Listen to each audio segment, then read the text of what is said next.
My cousin took credit for my work, and I quietly ended his career.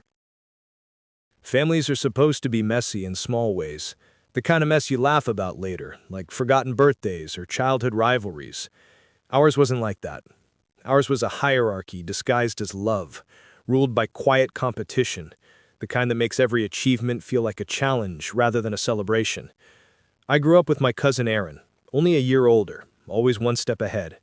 If I got an A, he got an A+. If I won a trophy, he'd win too. The adults called it healthy competition. I called it exhaustion. But it wasn't until years later that I learned how far he'd go to stay ahead, and how far I'd go to stop him. We both ended up in the same field, product design. He joined a big corporate firm after university. I went freelance, working late nights on small contracts, grinding through projects that barely paid rent. I wasn't jealous of his success, not at first. He had connections, confidence, the kind of charm that made people trust him before he proved himself. I had the ideas, but not the audience. My mother used to say, "You're the quiet one, but one day they'll see what you can do." I didn't realize they included family. The story started 3 years ago, when a mid-sized tech company posted an open innovation challenge, an opportunity for independent designers to pitch a new productivity app concept. The prize wasn't just money, it was a contract and exposure.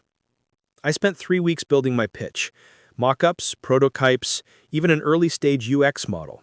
I called it Focus Flow, a minimalist time-blocking interface designed for mobile.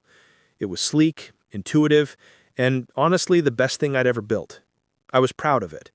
Too proud, maybe, because I told Aaron. He was impressed, or at least pretended to be. "That's actually good," he said. And that was rare praise from him. He offered to help polish my presentation, said he could tighten the narrative, make it sound corporate enough to win. I trusted him. We'd always shared drafts, ideas, feedback. I sent him the prototype and slides, and he promised to look it over. A week later, I submitted my entry. Then I waited. The company said they'd take about a month to decide. During that time, I barely slept. I kept tweaking the design, perfecting animations, imagining what it would be like to finally have something out there with my name on it. Then one morning, my inbox pinged with a press release, the company announcing the challenge winners. I opened it, scrolling past the names, until I saw the winning project. My stomach dropped. Project Flow State, submitted by Aaron Levine. The description was almost identical to mine. Same concept, same color scheme, same tagline. Even the screenshots looked familiar, because they were mine. I read the paragraph twice, then a third time. I couldn't breathe. My cousin had stolen my work, renamed it, and submitted it under his own name. And he'd won. The rest of the day felt like static. I called him, no answer. I texted, no reply. By evening, I saw his post on LinkedIn. Proud to have won this year's Innovation Award for Flow State. Hard work pays off. There it was, my design, behind his smirk, being shared by people congratulating him for his vision. I didn't tell my parents. I didn't tell anyone. I just sat in the dark, staring at the screen, replaying every moment I'd trusted him. The file I'd sent him was still in my outbox, proof, time-stamped, everything. But I didn't move. I didn't scream. I didn't even cry. Something colder took root instead. I knew I couldn't just expose him publicly. That would make it a family war, drag my mother into it, turn everyone into sides. He'd twist it, say I was jealous, bitter. He'd already rewritten the narrative, and people believe confidence louder than truth. No. If I wanted to destroy him, it had to be quiet. So I waited. For months, I watched his career take off. The company offered him a position, and Flow State became their flagship product. His name appeared in articles, interviews, podcasts. He became the golden child of our family. Every holiday dinner turned into a shrine to his success. "Aaron's doing so well," my aunt would say, smiling at me with pity disguised as encouragement. "You'll get there too." I smiled back. I told them I was proud. What they didn't know was that by then, I had already started working on something new, something bigger. If Aaron wanted to build his reputation on my ideas, I was going to make sure his empire collapsed under mine. I didn't sleep that night. I sat staring at my screen, scrolling through Aaron's smiling face on LinkedIn, his posts full of hashtags and fake humility. Grateful to the amazing team that believed in my vision, he wrote. My vision. The words burned. I knew I had proof, timestamps, drafts, the entire version history of my design files. But anger doesn't build strategy. So I decided to do what he'd never expect from me. Stay quiet, patient, methodical. First, I collected everything. Every file, note, email, chat message. The prototype's metadata showed I'd finished the final version 2 weeks before the contest deadline, and before he'd even mentioned entering. My design software kept automatic backups with timestamps, and I made copies on 3 separate drives. Then I pulled up the old email I'd sent him with the attached mockups. The subject line still read, "Final draft for feedback." The attachment was the exact same file his company was now bragging about. That single email, sitting in my outbox, was the knife I needed. I just had to learn where to cut. For weeks I said nothing. Publicly, I even congratulated him on his success. Inside, I was dissecting the battlefield. Aaron thrived on attention, the kind that made him sloppy. He posted constantly, did interviews, even mentioned his inspiration process on a podcast. I listened carefully. Every detail he said about design choices was something I'd written in my original documentation. He couldn't even improvise his own lies. He had to plagiarize my explanations too. I knew going public right away would look like jealousy. Family disputes play badly online, and he'd weaponize pity faster than I could prove truth. So I decided to let his career grow, just enough that when it fell, the sound would echo. Step 1 was protection. I registered the Focus Flow domain name, trademarked the name and tagline I had used, and uploaded the original prototype to a copyright archive. That created a digital record with legal timestamps. It cost a few $100s but turned anger into leverage. Step 2 was infiltration. I found a small LinkedIn group where designers and developers from his company hung out. I joined quietly, pretending to be a curious freelancer. I asked about their new productivity app, FlowState, complimented its UX, and asked if they were hiring outside designers. One developer replied that they were still cleaning up the prototype code from a freelancer submission. Freelancer submission. My pulse spiked.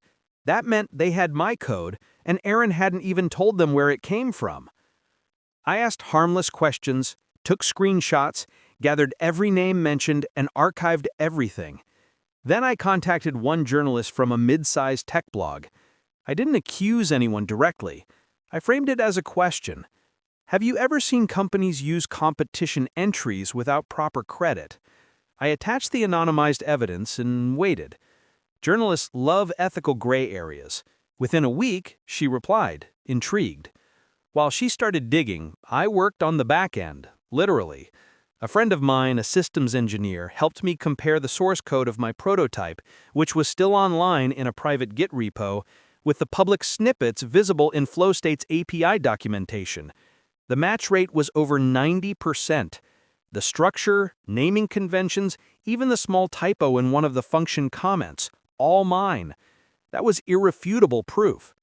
I didn't send it to Aaron. I sent it to his employer's legal department. The email was cold, professional, and devastating. Clear subject line, concise timeline, attached evidence, and a polite closing line. I trust you will handle this appropriately before the matter becomes public. 2 days later, I got a reply. They wanted a meeting. Aaron must have felt the pressure, because he finally called me, his tone casual, fake friendly. Hey man, I heard some confusion came up with your project. Listen, we can work this out, yeah? No need to make a mess? I almost laughed. A mess? I said. You stole my work. He sighed dramatically. Come on, it's not like that. We were brainstorming together. I just happened to develop it faster. I let him talk himself in circles until he ran out of excuses.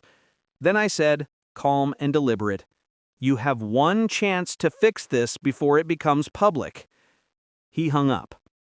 A week later, the journalist published an article titled "The Dark Side of Innovation Challenges: When Ideas Are Stolen Before They're Born." My name wasn't in it, but the story was unmistakable. Screenshots of design files, timestamps, and company statements under review. The internet did what it does best. It connected dots.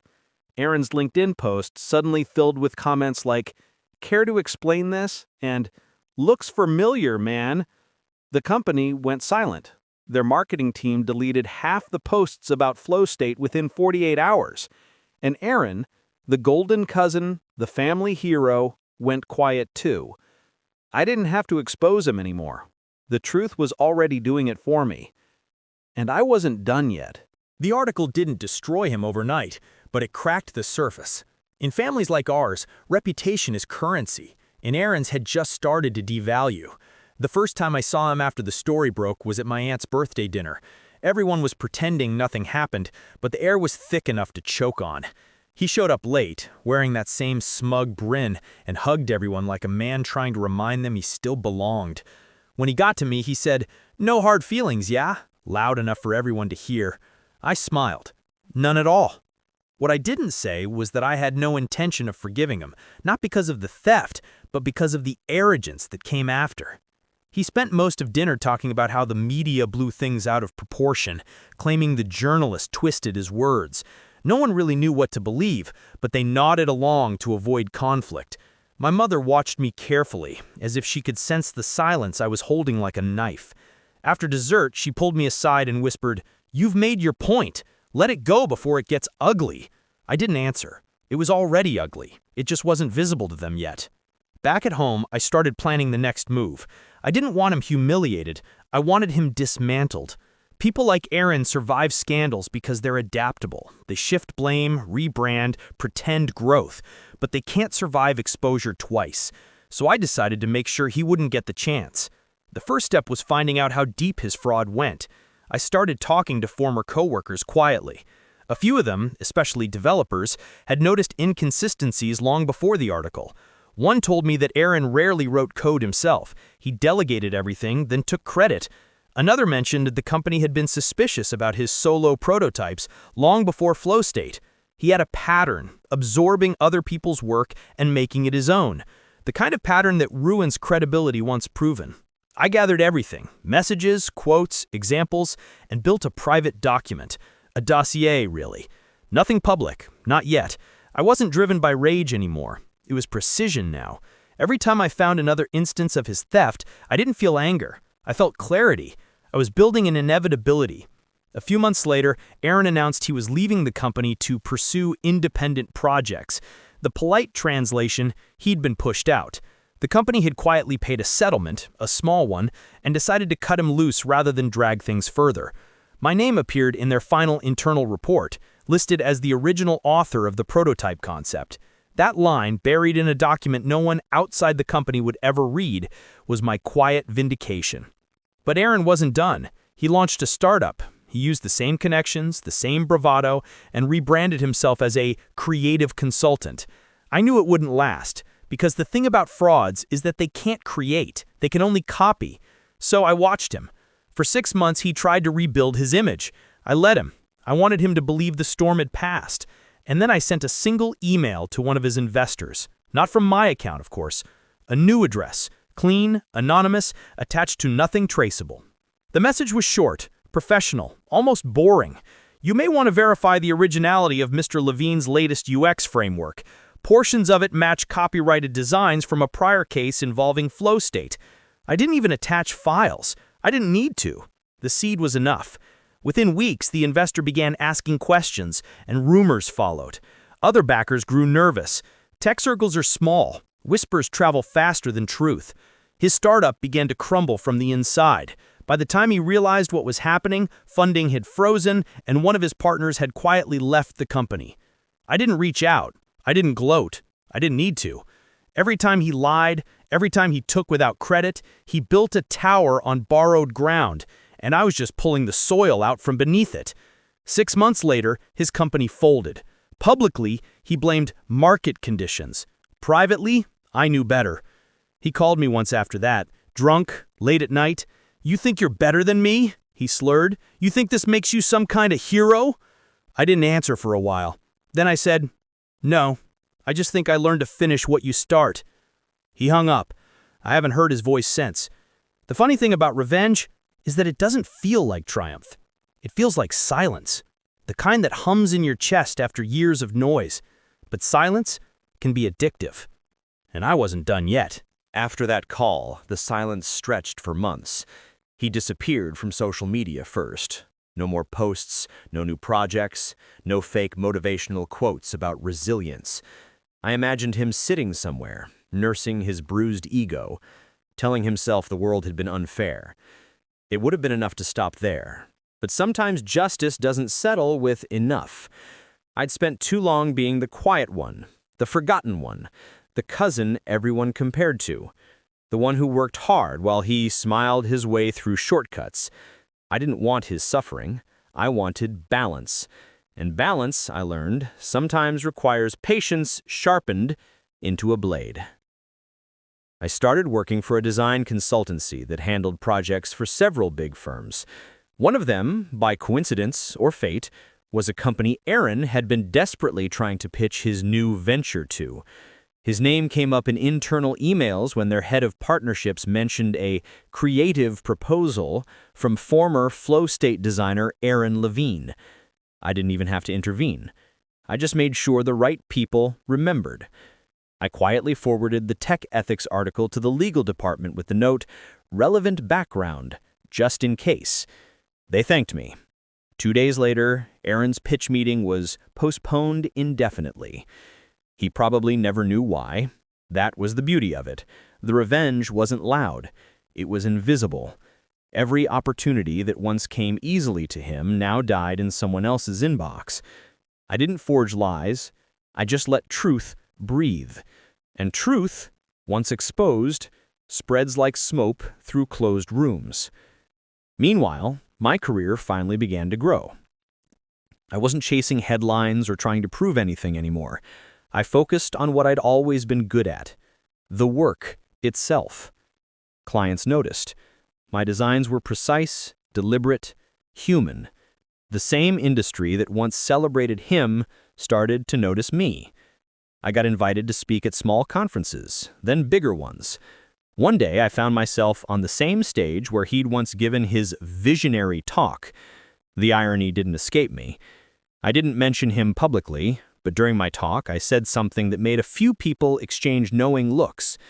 Integrity isn't just about what you build, it's about whose foundation you're standing on.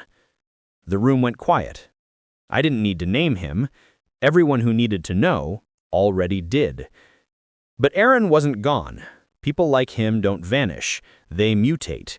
A few months later, I heard he'd moved abroad, trying to start fresh. He was freelancing, offering consulting services to startups, claiming years of lead design experience.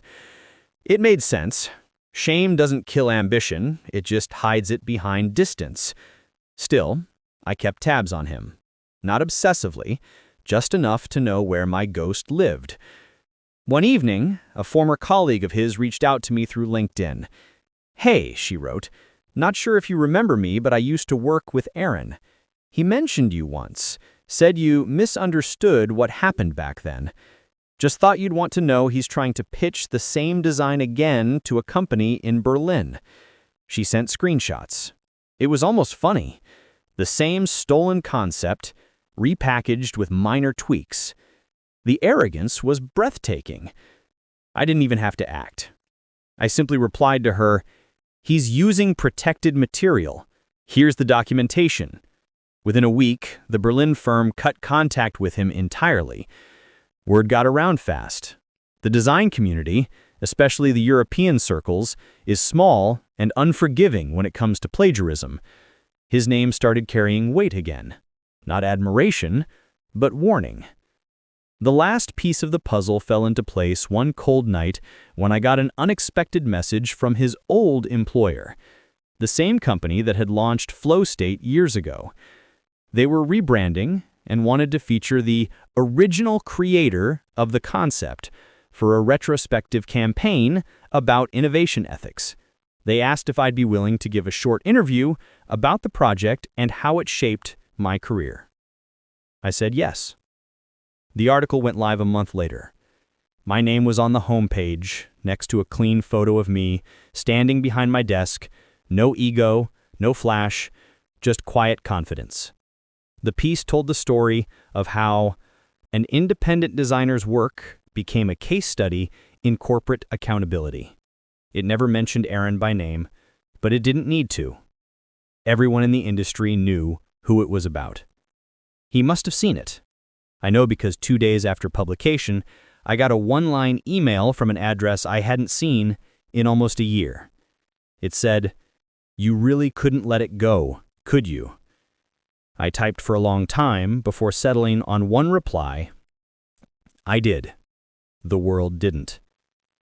Then I hit send and never heard from him again. Some nights I think about how revenge really works. It doesn't erase the past. It doesn't even the score. It just reveals who people really are when there's nothing left to steal. And in that light, Aaron looked smaller than ever. For the first time in years, I didn't feel like the one chasing. I was building something while he was running from ghosts he created. My career was finally mine, clean, stable, earned. But revenge has a way of echoing long after you stop talking about it. Sometimes I'd catch myself checking his name online, not out of obsession, but curiosity. The silence around him was complete. No new projects, no new ventures, nothing. People in the industry forgot him quickly, like a headline that faded overnight. The same people who once called him a visionary moved on to the next one. That's how it always goes. Fame is forgetful. About a year later, I got an email from a recruiter. They were expanding their design team for a startup I'd admired for years, a global firm known for ethical tech and transparent leadership. I applied, got shortlisted, and after several rounds, got the offer. It was the kind of role I dreamed about. I told my family, and for once, I saw pride in their eyes that wasn't pity disguised as politeness. Even my aunt smiled, trying to pretend the past hadn't happened. She said, "You and Aaron were always destined for great things." I nodded and said nothing.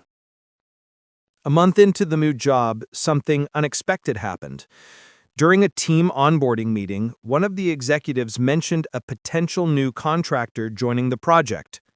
His name hit me like a dull punch. Aaron Levine, my cousin. He had apparently applied through a partner firm pitching himself as a consultant for strategic UX development. For a moment, I thought maybe I'd misheard, but no, the name was right there on the slide. I said nothing in the meeting, but my mind started working instantly. He must have used his overseas experience to slide back into the industry under the radar. He didn't know I worked here yet. That gave me an advantage. A final one. When I saw his application packet later that week, I almost laughed. He'd rebranded again, calling himself a creative strategist specializing in innovation ethics. The irony was surgical. I didn't need to fabricate anything this time. I just presented the truth, quietly, professionally. I scheduled a private meeting with HR and our department head. I showed them the old article, the legal documentation from the flow state case, the ethics feature that had credited me as the original designer, and even his own recorded podcast interview where he'd lied about his contributions. I explained calmly that his involvement in any capacity would compromise the company's values and reputation. They listened carefully, reviewed everything, and thanked me. 2 days later, they informed me that the contract proposal with his firm had been declined due to integrity concerns. He'd probably never know why. The next week, he emailed me. "You cost me another job. I hope you're proud of yourself." I stared at the message for a while before replying, "I didn't cost you anything. You just keep trying to live under a name you already burned." He didn't answer. That was the last time we ever spoke. I didn't block him. I didn't have to. He vanished again, and this time I didn't look for him. There was nothing left to prove. I learned something in those years, that revenge doesn't always feel like fire. Sometimes it feels like watching someone choke on the smoke they created themselves. It's quiet, almost merciful. You just stand still while they run out of air. And in that stillness, you finally understand. Some people don't need punishment. They need distance. And that's the cruelest mercy of all. Life went on quietly after that. Work filled my days. Peace filled the spaces where bitterness used to live. I didn't think about Aaron anymore. Not actively, anyway.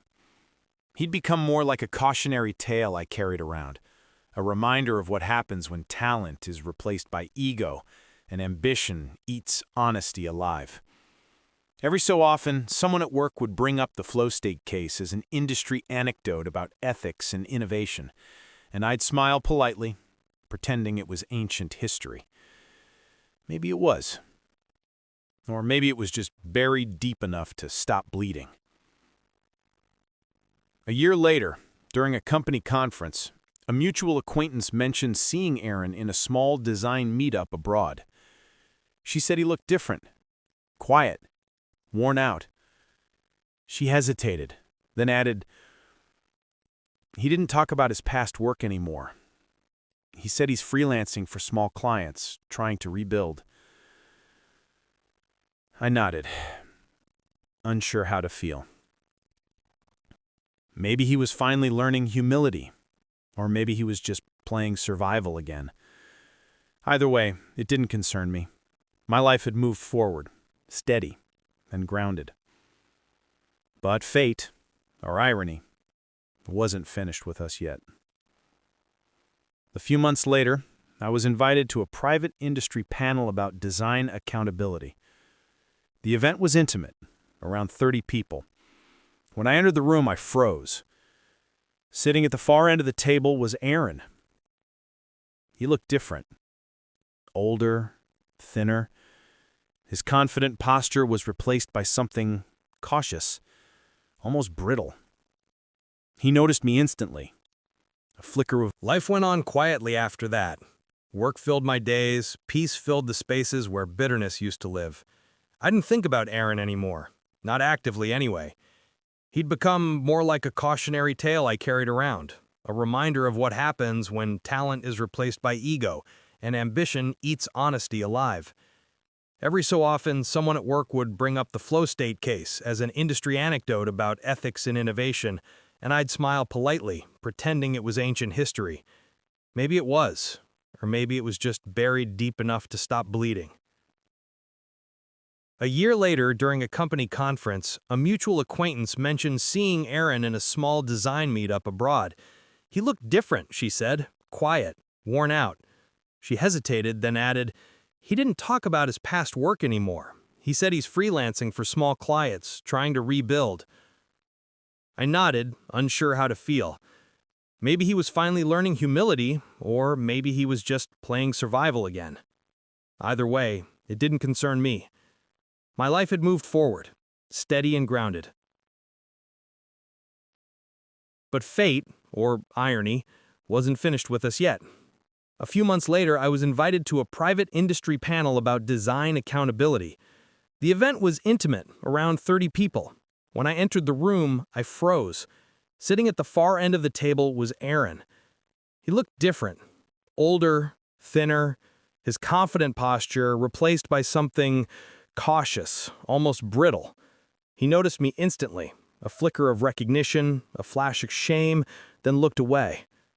The organizer greeted us completely unaware of our history. The discussion started. Each speaker shared experiences about ethics, ownership, and professional responsibility. When it was my turn, I talked about how easy it is for ambition to blur into theft, how we justify small compromises until they rot the foundation of everything we build. My words weren't directly about him, but I could feel them cutting through the room. Aaron sat motionless, his hands clasped tightly in his lap. When the session ended, people clapped. He didn't. Afterwards, I stepped outside for air. The city lights shimmered in puddles left by the rain. Then I heard footsteps behind me. "Hey," he said quietly. I turned. He looked smaller than I remembered. "You did great in there," he said, forcing a smile. "I wasn't performing," I replied. He nodded slowly. "I know. I deserved all of it." He paused. "I'm not asking for forgiveness, just wanted to say you were right about everything." For a moment, neither of us spoke. He looked down at his shoes, like a man realizing there's nowhere left to hide. He continued, "I've been trying to start over. Not to compete, just to exist again. It's harder than I thought." I wanted to hate him, to throw his words back at him, but instead I said, "Good, it should be hard." He nodded again, accepting it like a sentence. Then he reached into his pocket and pulled out a folded napkin, a sketch of a logo, rough and unfinished. "Old habits die hard," he said with a sad laugh, "still sketching ideas I'll never build." I looked at it. It wasn't bad. It was honest. For the first time in years, I saw something in his work that wasn't stolen, just broken. We stood there for a moment, strangers bound by blood and history. Finally, I said, "Take care of yourself, Aaron." He smiled faintly. "You already did," he whispered. He walked away, swallowed by the crowd. That night, lying in bed, I realized something strange. Revenge hadn't given me peace. Forgiveness hadn't either. What gave me peace was knowing I didn't need either anymore. Because sometimes, the real victory isn't making them pay. It's making sure their actions never define you again. Weeks passed after that encounter, but his face lingered in my mind longer than I wanted to admit. Not because I missed him, but because seeing him broken forced me to confront something I'd avoided for years. That revenge doesn't fix what betrayal ruins. It just rearranges the pieces into something quieter. I kept replaying his words. "You already did." It wasn't gratitude, it was resignation. And maybe that was worse. Work was steady, life was calm, and for the first time in a decade, my family gatherings weren't shadowed by comparisons. My mother smiled more. My aunt barely mentioned Aaron anymore. Sometimes when she did, it was in a tone halfway between denial and regret. "He just made a few wrong choices," she'd say. Like that explained years of deception. I never corrected her. People protect their illusions like heirlooms. Too fragile to shatter, too sentimental to throw away. One evening, I received a message from an unknown number. It was a photo, a dimly lit workshop, papers scattered, sketches on the wall, and in the corner, Aaron, hunched over a desk working. The caption said, "He's teaching design now. Keeps telling us to credit your sources." It came from one of the younger designers I'd met at the conference. I didn't reply, but I stared at that picture for a long time. There was something haunting about it. Not sad, not satisfying, just human. Maybe he was finally doing something right. Months went by. I focused on my projects, on Elena, the woman I'd met not long after my career stabilized. She was nothing like the chaos of my past. She listened more than she spoke, saw people as they were, not as she wanted them to be. When I told her the story, all of it, she didn't flinch. She said, "That must have taken a lot out of you." It did, more than I'd realized until that moment. Sometimes, late at night, I'd scroll through my old files, the prototypes, the notes, the emails that started it all. They didn't make me angry anymore. They made me proud. Proud that I hadn't let theft define me. Proud that I'd rebuilt from something that should have destroyed my trust in people. I'd turned betrayal into discipline, and that's something no one can steal. Then one afternoon, I got a message from my aunt. Just one line. "Aaron's in the hospital. Stroke. They don't think he'll recover fully. I sat staring at the message, waiting for emotion to arrive. It didn't. No anger, no pity, no relief, just stillness.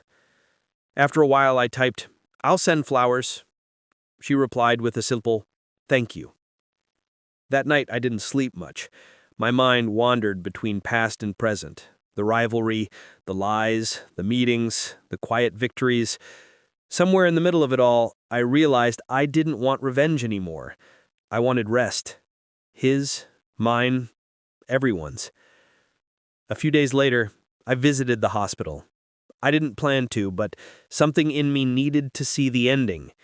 He was awake when I arrived, thinner, slower, his speech slightly slurred. He smiled when he saw me. "He didn't think you'd come," he said softly. I pulled up a chair. "I didn't either." For a long time we sat without words. Machines hummed quietly, measuring the fragile rhythm of his heart. Finally he said, "You were always better than me." "No," I said, "I just learned from you what not to be." He laughed, or tried to. It came out weak but real. I guess that's something." I stayed maybe 20 minutes. When I stood to leave, he looked up and said, "You won." I paused at the door. I said, "It wasn't a game." But walking out of that room, I finally understood maybe it had been one all along, just not the kind I thought. He passed away 3 months later. My aunt called me early on a Sunday morning, her voice small and brittle. "It happened last night," she said. "Peacefully," they said. I didn't ask for details. There wasn't anything left to say. She cried quietly for a few minutes, and I just listened, offering the kind of silence people mistake for comfort. When she finally hung up, I sat there staring at the empty space in front of me, waiting for a reaction that never came. No tears, no triumph, no release, just a hollow calm, like the sound after thunder. The funeral was small.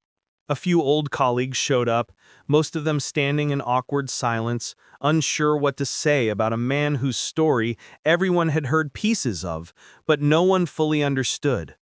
My mother held my hand during the service, squeezing it when the priest said Aaron had been a man of ideas. The phrase felt wrong, not because it wasn't true, but because it was incomplete. He had ideas, he just never learned how to live without stealing them. After the burial, people drifted toward the parking lot in clusters, their voices hushed and heavy. My aunt approached me, her eyes red.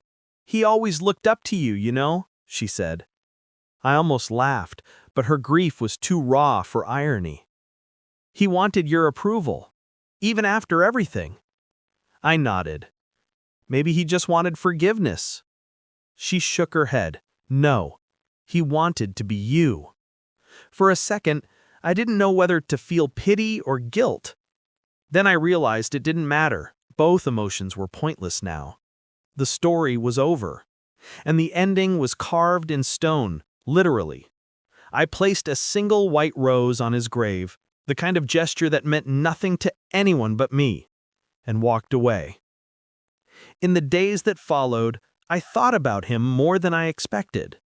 Not the rivalry, not the betrayal, but the small moments before everything went wrong. Us as kids, sitting at my grandfather's table, drawing robots on napkins, arguing about who had the better imagination. Back then, competition was fun, before ambition turned it into war. Somewhere along the way, we both forgot what we were fighting for. One evening I opened the old FocusFlow prototype for the first time in years. The interface was dated now, the colors off-trend, but the core of it, the structure, the simplicity, still worked. I realized I didn't resent it anymore. It wasn't a symbol of theft, it was a monument to survival, to endurance. I archived it one last time and wrote a small note in the metadata. Built from persistence, not perfection. Then I closed it for good. Elena came into the room as I shut my laptop. You okay? She asked. Yeah, just, finishing something. She smiled softly. You've been finishing it for a long time. Yeah, I said again, this time with a hint of relief. That night, as I lay in bed, I realized Aaron had been right about one thing. I did win, but not because he lost. I won because I finally understood that success built on truth outlasts every lie. His story ended where it began, chasing shadows. Mine continued, quietly, steadily, in the light. And maybe that was the only revenge that ever really mattered. After the funeral, life slipped back into its quiet rhythm, but the silence felt different now, cleaner, like the air after a storm. For years, I'd carried anger like armor, convincing myself it protected me from becoming like him. Now that it was gone, I realized it had only been weight, heavy, invisible weight that shaped the way I looked at everything. Letting it go didn't make me weaker. It made space for something else. Peace, maybe, or at least the closest version of it I'd ever know. Aaron's name came up less and less. My aunt called sometimes, mostly out of habit, her voice softer than it used to be. She never spoke about him directly, only in fragments. He always loved autumn, or he was good with kids. I didn't correct her. Every family needs its small lies to keep functioning, and this was hers. I'd had mine for years. Work moved forward faster than I could keep up. I led a new project at the firm, mentoring younger designers who reminded me of the person I used to be, hungry, idealistic, naive. One of them once asked me what the hardest lesson in my career had been. I told him, learning that not everyone who smiles at your success is happy for you. He nodded thoughtfully, and for a moment I saw myself in him, the version of me before I learned what betrayal feels like. I added quietly, but it's also learning not to let that make you bitter. He smiled. That's the harder part, huh? I laughed. Yeah, the hardest. Months later, I got an email from a small design school in our city. They were hosting a memorial scholarship in Aaron's name, funded by my aunt, meant to support students who showed creative integrity. The irony didn't escape me. They invited me to speak at the opening event. I almost declined, but something in me wanted to close the loop. When I stood on that stage, facing a room full of students too young to remember any of it, I didn't talk about him as the man who stole my work. I talked about him as a lesson, unnamed but present. I told them about what ambition can do when it's not balanced by ethics, about how easy it is to lose yourself trying to prove you're better than someone else. I told them that creativity without honesty is just noise. And when I said it, I wasn't thinking about him anymore. I was thinking about me, about how close I'd come to letting revenge define my art instead of refining it. After the talk, a student came up to me, nervous but bright-eyed. She said, "That part about honesty, do you really think it matters? People still get ahead by lying." I smiled. "Maybe for a while," I said, "but lies have short legs. Truth walks slower, but it never stops." That night, I walked past the framed scholarship plaque in the hallway. His name looked different now. Small, harmless, historical. A ghost that no longer scared me. When I got home, Elena was waiting with 2 glasses of wine. She asked, "How was it?" I said, "Strangely peaceful, like closing a book you've read too many times." She leaned against me. "Then maybe it's time to write a new one." And for the first time in years, that didn't sound like an ending. It sounded like a beginning. Life didn't suddenly become perfect after that night. It just became real. No more chasing ghosts, no more waiting for closure that only existed in memory. I'd spent half my life reacting to someone else's shadow, and now finally there was only light left. I poured everything I had into the work that mattered, building things that would outlast ego, mentoring the next generation to create without stealing, to succeed without stepping on someone else's shoulders. Every time I saw one of them achieve something honest, something truly theirs, it felt like a quiet form of redemption. Sometimes, when I walked past the old scholarship plaque at the school, I'd stop for a second. His name didn't sting anymore. It didn't mean guilt, anger, or rivalry. It was just a name, carved into metal, already beginning to fade. And that felt right, because in the end, that's what happens to every lie. It fades, while truth keeps echoing, quietly, endlessly. Years later, when my first book on design and ethics came out, the dedication page had a single line: "For those who taught me what honesty costs." I never mentioned Aaron by name, but I didn't have to. The people who knew, knew. One afternoon, after a talk at a design summit, a young man approached me. He looked nervous, holding a notepad full of sketches. "I don't know if you remember, but my scholarship came from the fund you spoke at years ago. I just wanted to say thank you. It changed my life." I smiled. "Then make sure you change someone else's." He grinned, nodded, and walked off into a crowd of faces full of ideas and possibility. Watching him go, I realized that was the real end. Not revenge, not justice, not forgiveness, just continuity. The kind that outlives rivalry, outgrows pain, and rebuilds something cleaner than before. When I got home that evening, Alana was in the kitchen, cooking, music playing low in the background.